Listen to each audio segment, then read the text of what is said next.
Fala pessoal, tudo bem? Sejam bem-vindos à nossa primeira aula sobre o livro Sangue nos Umbrais, aula 1. Nessa primeira aula a gente está estudando o livro do início até a página 155. Então fique atento aí ao nosso cronograma de leitura para você poder acompanhar, saber as partes que estão sendo lidas. Então, nessa primeira aula hoje, a gente vai tratar até a página 55.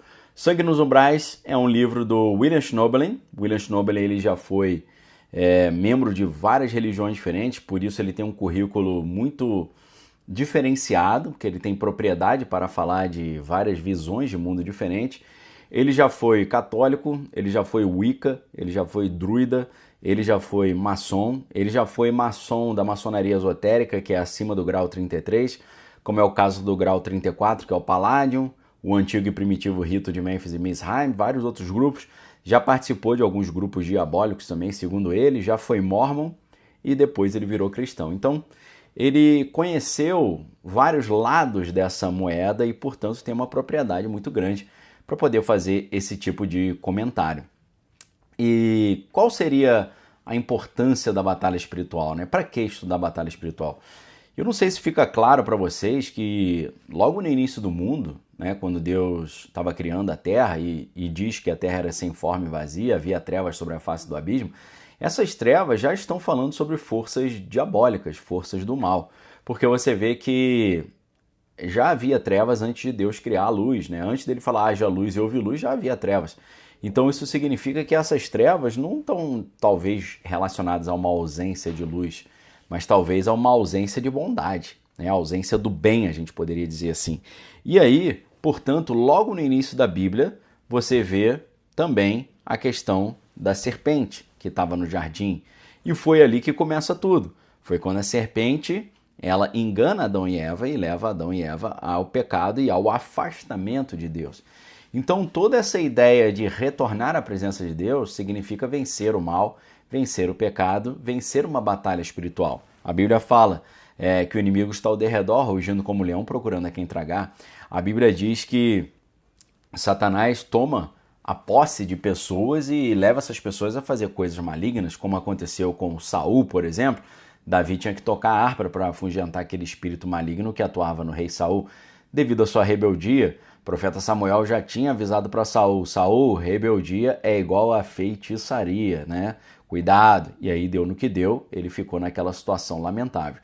Então, a Bíblia é muito clara com relação à questão da batalha espiritual, de como o inimigo, com inveja e com um plano maligno de dominar o planeta Terra, ele engana a humanidade e faz a humanidade se desviar do caminho da salvação e terminar indo para o inferno. Então, a batalha espiritual é algo intrínseco na Bíblia, tanto no Antigo Testamento quanto no Novo Testamento. No Novo Testamento isso vai ficando mais claro quando Jesus expulsa os demônios, quando os demônios vão falar com Jesus: Senhor, vieste nos punir antes da hora, sabemos que o Senhor é o Filho de Deus e tal. Toda essa batalha espiritual, ela está desde o início da Bíblia, com a criação do mundo, até a conclusão no livro do Apocalipse. E é claro que quando as igrejas perdem essa dimensão de batalha, as igrejas vão ficar mais suscetíveis a isso que a Bíblia chama de as astutas ciladas do diabo, né? Porque a Bíblia fala: não vos admireis que o próprio Satanás pode se transfigurar em anjo de luz. A Bíblia diz que o inimigo cegou o entendimento da humanidade para que eles não enxerguem a verdade.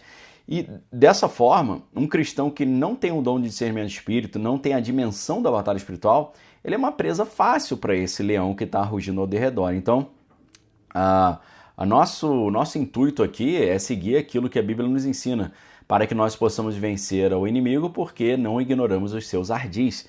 Então, é com esse intuito que a gente começa esses estudos, né? E o capítulo 1, o título se chama Os Sonhos Mais Doces, né? É uma frase que em português não faz muito sentido, mas em inglês ela é muito comum, né? The Sweetest Dreams, lembrando que esse livro foi escrito originalmente em inglês. Eu estou com a versão em português aqui, Sangue nos Umbrais, da editora Propósito Eterno. Eu acho que é a mesma versão que você tem. O subtítulo do livro diz Manual Avançado de Batalha Espiritual e Libertação. E nesse primeiro capítulo ele já vai colocar uma passagem bíblica logo de cara, que é a seguinte: também queimaram seus filhos e suas filhas como sacrifício, deram-se à prática de adivinhações e criam em agouros. e venderam-se para fazer o que era mal perante o Senhor para o provocarem a ira. Essa passagem está lá no segundo livro de Reis 17:17. A gente vê aqui os cultos ali, né, aos outros deuses e como é que eles faziam isso para irritar Deus de propósito, né? E aí, colocando essa passagem, mostrando que realmente as pessoas se envolvem com coisas sinistras aí nesse mundo, né, com entidades sinistras, ele conta a história de quando ele e a sua esposa Sharon Schlamblin, já falecida, ele é casado com uma outra mulher hoje, eles receberam um contato telefônico de uma mãe dizendo que chegou até eles por indicação de um dono de uma livraria ocultista lá nos Estados Unidos, em Milwaukee, né, que havia dito que ele entendia de satanismo, né? Ele afirma que naquela época ele estava sendo mentorado por um cidadão cujo codinome era Orion e que era líder no meio oeste dos Estados Unidos de um poderoso grupo maligno. Se você quer saber qual é o nome desse poderoso grupo, lê o livro, eu não vou pronunciar o nome aqui não. E aí o que acontece? A menina foi passar um tempo com os avós, volta parecendo um zumbi, né? Não reconhecia os pais, estava no hospital lá quase em coma, e a menina, quando recobrava um pouquinho rapidamente a consciência, falava que não queria voltar para o quarto escuro. No corpo dela havia desenhos feitos com sangue, ela tinha machucados e queimaduras no seu corpo. E quando os pais, obviamente, reclamaram e cobraram os avós, falaram: o que é isso que aconteceu com a nossa filha aqui? Os avós falaram que deixaram a neta em perfeito estado em casa, insinuando que foram os próprios pais que haviam feito isso. E naquela época não havia ainda muita literatura sobre ARS, ou SRA em inglês, que é Satanic Ritual Abuse, ou abuso ritual satânico. Que é isso? Para além das pessoas que são abusadas, existem as pessoas abusadas em contextos de rituais, né? E isso deixa, além do abuso propriamente dito, outras marcas ainda pesadas sobre as crianças, né? Naquela época, o William Schnoebelen ainda era um feiticeiro e ele sugeriu para essa mãe que estava desesperada porque a filha não respondia e estava completamente apática, praticamente em coma, William Schnoebelen, que eu vou chamar de Bill aqui, porque ele se apresenta como Bill, né? A gente sabe que Bill é o apelido de William. O Bill Clinton, né, é o William Clinton, Bill Gates é o William Gates. Então o Bill ele sugeriu fazer um ritual junto com o seu grupo de feiticeiros lá, que nos Estados Unidos eles chamam de Coven, para tentar quebrar aquela maldição, né? Mas ele sentiu que o grupo dos avós deveria ser muito mais poderoso do que o seu grupo, ele ficou preocupado com isso, né? E a mãe disse que não sabia nada sobre o envolvimento dos pais com o ocultismo. Na opinião dela, os pais sempre frequentaram a igreja católica e ela havia saído da casa dos seus pais há 10 anos para se casar e aquela menina era a sua primeira filha. E ela disse que não viu nada de estranho naquele período. E só que aí o William Schnoebelen, o Bill Schnoebelen, pergunta se ela tinha visto alguma mudança de comportamento estranha nos pais nesse último período. E ela se lembrou de que os pais tinham tido assim um progresso material muito grande nos últimos tempos, que eles estavam com uma empresa quebrada e de repente um cara entregou para eles cerca de $500 mil e eles deram a volta por cima, né? E aí o William Schnoebelen começou a achar tudo aquilo muito estranho, né? Ele disse que os pais poderiam ter contratado um serviço de algum grupo de bruxos para amaldiçoar alguém ou para obter esse dinheiro, e o que aconteceu com a neta poderia ter sido o preço cobrado. Tipo assim, a gente fez o serviço, a cobrança é você deixar a gente fazer certas coisas com a neta, né? O dinheiro que os avós ganharam eles falam que foi de um investidor oculto que salvou a empresa, mas não quis revelar sua identidade. E aí o pagamento, segundo essa teoria, essa hipótese que o William Schnoebelen está levantando, seria levar a neta lá de vez em quando ela completasse 9 anos, né? E o número 9 é muito importante, porque nos círculos ocultistas o número 9 tem uma relação direta com o Lúcifer por causa da questão do egoísmo, porque 9 é um número que todos os múltiplos dele, se você somar, voltam para o número 9. Por exemplo, 9 vezes 2, 18, 8 mais 1 é 9, 3 vezes 9, 27, 7 mais 2 é 9, 4 vezes 9, 36, 3 mais 6, 9, por aí vai. Então, quando chegou a época de pagar, eles não tiveram escolha, ou eles pagavam, ou eles eliminavam a família inteira, né? E naquela época, quando o William Schnoebelen disse que ele era bruxo, ele falou que era um mago branco. Ele não disse que não praticava magia pesada, né? E ele mentiu, obviamente, disse que se esse fosse o caso, o inimigo ia querer ter acesso à menina mais vezes até que ela completasse, fosse completamente dele, né? Então ele pediu o nome e o endereço desses avós, né? E eles foram até a casa desses avós com Orion, que é esse líder espiritual dele, mas não conseguiram encontrar nada. Depois nunca mais tiveram notícia, nunca mais ouviram falar dessa menina. Talvez ela tenha sido aconselhada a não entrar no embate com aquele grupo que talvez fosse muito perigoso e poderoso. E 5 anos depois, o Bill e a Sharon Schneeblen, o casal, se converteu, né? E eles encerram esse primeiro capítulo mostrando que esse tipo de prática espiritual, de rituais grotescos, já estava na Bíblia, como a gente lê em Levítico 18, 21. E ele conclui esse capítulo dizendo que apenas pelo poder de Jesus essas pessoas podem ser curadas, restauradas e libertas disso tudo. E aí a gente entra no capítulo 2, que é se não saírem, eu chamo a polícia. E aí, em vez de 1977, lá em Milwaukee, agora a história se situa em 1985. E é uma cena em que eles estão tentando evangelizar a mais poderosa bruxa da cidade de Milwaukee, chamada Kathy. E essa Kathy era amiga deles, inclusive era discípula deles. Por isso, quando eles se converteram, eles sentiram na obrigação de tirar essa Kathy dessa situação aí de bruxaria que ela estava. E ela também, segundo Gary, que era um dos amigos deles, ela falou que ele disse que a Kathy estava muito mal, não comia, e que uma sacerdotisa que ficava com ela estava pensando em sacrificá-la para as entidades malignas lá. E o Bill Schnoebelen diz que ele já havia conseguido levar alguns ocultistas para a igreja, como era o caso desse Gary, que era um antigo aluno do Bill, que havia dito que a Kathy estava muito estranha, apática, e que a sua mentora estava pensando em sacrificá-la, né? Eles se sentiram então na obrigação de tentar salvar a Kathy, mas foram recebidos com muita violência por ela. Ela já tinha ameaçado eles quando eles mandaram a mensagem falando de Jesus para ela. Ela falou que ia até a cidade deles matá-los, mas ela não foi. E aí, quando eles ficaram sabendo que a outra sacerdotisa estava pensando em sacrificá-la, eles foram até a cidade, até o apartamento dela, mas quando abriu a porta ela voou no pescoço da Sharon e tentou matar, mas aí ela usou o nome de Jesus e conseguiu libertar lá. Eles conseguiram entrar no apartamento, tiveram uma conversa com ela, né, e eles perceberam que ela estava possuída, porque quando eles perguntaram, você sabe a importância disso que a gente veio fazer aqui? Ela fala, nós sabemos, fala no plural, né? Como se fossem várias pessoas. Então eles percebem ali que estava tendo ali uma batalha espiritual pesadíssima. Eles não conseguiram trazer aquela amiga para Jesus, né? Mas fica o aprendizado, né? Qual é a conclusão da experiência nesse capítulo? Eles aprenderam que esse tipo de ação deve ser precedida de muita oração e que o local ideal não é fazer isso na casa da pessoa, é na igreja ou num local neutro que não seja controlado por esses espíritos. E a gente entra no capítulo 3, onde fala do distúrbio de múltipla personalidade. Ele começa com Filipenses 3,13. Tá? Filipenses 3,13 é uma passagem muito interessante que a gente vai ler aqui para podermos pegar essa referência. Eu vou só abrir aqui a Bíblia.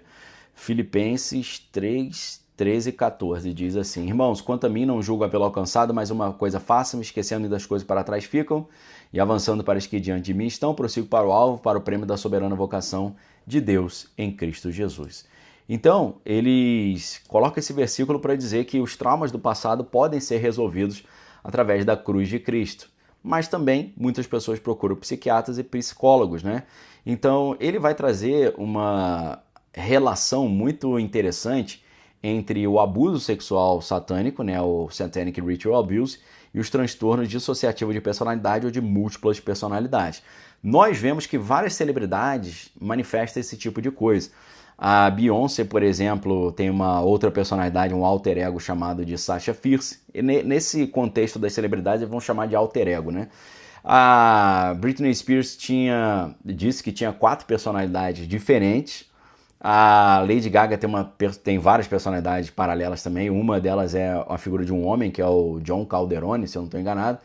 E o que acontece? O problema que o William Schnoebelen vai colocar é que muitas pessoas que passaram por abuso ritual na infância desenvolvem transtorno de múltipla personalidade, mas também isso junto com uma possessão maligna. E aí fica muito difícil você saber o que é o que e quem é quem, né? Mas ele diz que o problema é que muitas igrejas passaram a confiar exclusivamente na psiquiatria e na psicologia, que são ciências importantes, mas quando dentro da igreja o poder de Cristo é deixado de lado e confia-se única e exclusivamente na ciência, o negócio fica mais complicado, né? Porque o William Schnoebelen vai defender uma tese baseada no trabalho do Freud, que a psicologia é uma ciência que passa a mão na cabeça, né? É uma ciência que se tornou uma espécie de ídolo, ele vai dizer para muitas igrejas.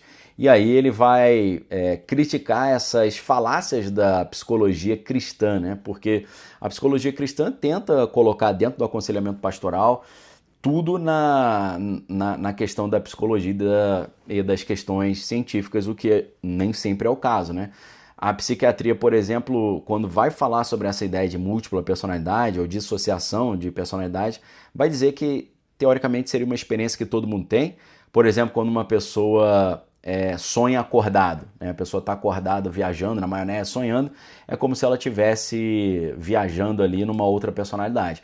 Mas aí a psiquiatria vai dizer que o transtorno dissociativo de personalidade é uma espécie de superdissociação quando as personalidades, quando surgem, personalidades plenamente desenvolvidas uma ao lado da outra, da pessoa original. Então você tem a pessoa original e outras personalidades que têm nome, têm endereço, têm história. Então, perdão, em geral a causa mais comum desse transtorno dissociativo de personalidade são traumas na infância, né? Ou muitas vezes um abuso feito na infância, um abuso não só sexual, mas também espiritual. É mais comum de 3 a 9 vezes em mulheres do que em homens, né? E geralmente quando uma outra personalidade assume, a original não se lembra do ocorrido, fica com amnésia, mais ou menos exatamente como acontece ali numa situação de possessão. Quando a pessoa fica realmente possuída, é bem comum, é quase uma regra geral, ela não se lembrar do que aconteceu, ela voltar, o que aconteceu? Né? O que houve? Não entendi. Então, a dissociação, na verdade, é como se fosse um mecanismo de defesa natural do corpo. Porque o corpo está passando por um trauma e aí o cérebro inventa uma personalidade diferente para a pessoa tentar escapar mentalmente dali. Então, muitas vezes, existem algumas dessas múltiplas personalidades que são responsáveis por não permitir que a personalidade original descubra sobre os abusos e o sofrimento, protegendo a personalidade original. Então, algumas vezes, os psicólogos tentam usar o recurso, por exemplo, da hipnose para tentar fazer com que as diferentes personalidades se integrem à personalidade original. Isso a gente lembra muito daquele filme, o Fragmentado, né? A galera tá comentando até aí já nos grupos, né? Que é um dos filmes da trilogia do Shyamalan. O primeiro filme é o Unbreakable, que em português ficou Corpo Fechado. O segundo livro é o Fragmentado, que é Split, eu acho, em inglês. E o terceiro filme é o Glass, que é o vidro, né? É uma trilogia. Eles são com Samuel Jackson, né? Principalmente com Bruce Willis. Então, o que acontece? Alguns terapeutas, eles tentam usar a hipnose para reintegrar todas essas personalidades numa única, né? Outros vão tentar, como terapeutas cristãos, evangelizar essas outras personalidades, né? Ou essas personalidades alternativas ou alteres, né? Como se chama. O problema é quando até mesmo os terapeutas cristãos não dão espaço para Jesus agir, né? E também o problema é quando a terapia coloca as pessoas para reviver toda a sua dor e o teu sofrimento, porque Jesus já levou sobre si as nossas dores, a gente tem vários versículos sobre isso. Lucas 4,18, o Espírito Santo está sobre mim, pelo que me ungiu para preparar boas novas aos pobres, me enviou para proclamar liberdade aos presos e recuperação da vista aos cegos e para libertar os oprimidos. 1 Pedro 3,18 também vai dizer, pois também Cristo sofreu pelos pecados uma vez por todos, o justo pelos injustos, para conduzir-nos a Deus. Ele foi morto no corpo, mas vivificado no espírito. Salmos 69,9, pois o zelo pela tua casa me consome, os insultos daquele que te insultam caem sobre mim, né? Disse Jesus. Segunda carta de Paulo aos Coríntios 5,21, Deus tornou pecado por nós aquele que não tinha pecado, para que nele nos tornássemos justiça de Deus. E também Gálatas 3,13, Cristo nos redimiu da maldição da lei, quando se tornou maldição em nosso lugar, porque está escrito, maldito todo aquele que foi pendurado no madeiro. Então esse tipo de terapia é baseado em Freud, né? E Freud via a dor a partir de uma espécie de modelo hidráulico, como se fosse uma água comprimida, né? As emoções seriam comprimidas no subconsciente como um compactador de lixo emocional. Então, para a psicologia, esse lixo precisa sair, essa pressão, essa panela de pressão precisa ser liberada. Mas, para o cristão verdadeiro, o seu antigo eu, ele já foi crucificado. Muitas pessoas que possuem histórias tristes, às vezes acabam gostando de falar sobre as suas mazelas, porque elas se tornam uma espécie de mártir, né? Se veem como pessoas especiais, pelo menos assim algumas se sentem. Então ele reforça no capítulo 3 essa necessidade da gente, usar a psiquiatria, a psicologia, mas dar espaço a Cristo também agir, né? E aí no capítulo 4 ele entra num assunto bem polêmico que é: cristão pode ficar endemoniado? E ele vai falar sobre os graus de opressão maligna, começando com meros pensamentos pecaminosos, chegando à possessão propriamente dita. Então o primeiro passo da opressão maligna é o pensamento, o segundo é a decisão de pecar, o terceiro é o pecado habitual, o quarto é a falta de controle, o quinto é o cativeiro demoníaco, sexto, infestação demoníaca e sétimo, a possessão. E muitos cristãos ainda têm áreas das suas vidas presas ao pecado, como a ira, a amargura, hábitos pecaminosos. Então, é muito importante a gente entender que o cristão ele pode ter pensamentos negativos, decidir pecar habitualmente, perder o controle. Isso gera um cativeiro, uma infestação e depois uma possessão. Tem que tomar muito cuidado. Mas o verdadeiro cristão que recebeu Cristo como Senhor e Salvador, o Espírito Santo está sempre ali convencendo o pecado da justiça e do juízo e desencorajando o verdadeiro cristão a pecar. Então, o primeiro passo para essa libertação é tomar cuidado dos pensamentos. Capítulo 5, então, o título é Meu Nome é Legião porque somos muitos. E aí ele vai voltar àquele assunto da dissociação e da insanidade, dizendo que esses dois aspectos são essências do ocultismo, porque o ocultista busca viver uma espécie de realidade alternativa, de um mundo paralelo. Alguns dizem, inclusive, que a ideia de criar a fragmentação da personalidade pode ser uma estratégia para que os membros desses grupos fechados que fazem essas maldades com as crianças não consigam ser identificados depois, né? Porque as suas identidades seriam preservadas. Então, apagando a memória das crianças que foram sujeitas a isso, os perpetradores, né, os que praticaram, poderiam proteger a sua identidade, né? Então, William Shinobi vai dizer que o pecado, de forma regular, habitual, vai criar fortalezas para os demônios. E aí ele vai entrar nessa ideia de legião de demônios como se fosse: será que é um único demônio com várias máscaras? Será que tem a ver com a dissociação da personalidade, com o transtorno de múltipla personalidade? E aí ele vai dizer que Jesus, por exemplo, não se sentou com o gadareno e tratou cada um dos milhares de demônios que estavam dentro dele, né? Jesus foi lá e expulsou os demônios. Então, William Shinobi vai dizer que o primeiro passo para resolver o problema é purificar a própria vida, parar de pecar em pensamento, em atitude e em decisão. É assim que uma fortaleza é construída e é desconstruída, né? E ele vai dizer que como é que isso pode ser desmanchado? Confissão de pecado, renúncia do comportamento pecaminoso, expulsão do demônio através do poder de Jesus, em oração pedindo ao Senhor que desmanche essa fortaleza e rendendo-se ao senhorio de Deus as áreas do seu emocional, dos seus pensamentos antes que eram controlados pelo inimigo. Então, orar por cura de qualquer ferida emocional causada por essa fortaleza e em oração pedir ao Senhor para ajudar a pessoa a abandonar os hábitos pecaminosos que causaram essa fortaleza, se é que há alguma fortaleza maligna, e então se esforçar ao máximo para abandonar esse hábito maligno. E assim se encerra esse 5º capítulo e essa primeira aula que a gente traz para vocês, que vai até o capítulo 55. A partir da próxima aula, a gente vai entrar no capítulo 6, que é Apunhalando as Trevas, que fica ali na página 55, né? Então a gente volta da página 55 em diante na próxima aula. Deixo um abraço para vocês, fiquem com Deus, examine todas as coisas que é bom, é uma alegria contar com vocês aqui nesse curso. Um abraço, galera, fique com Deus. Valeu!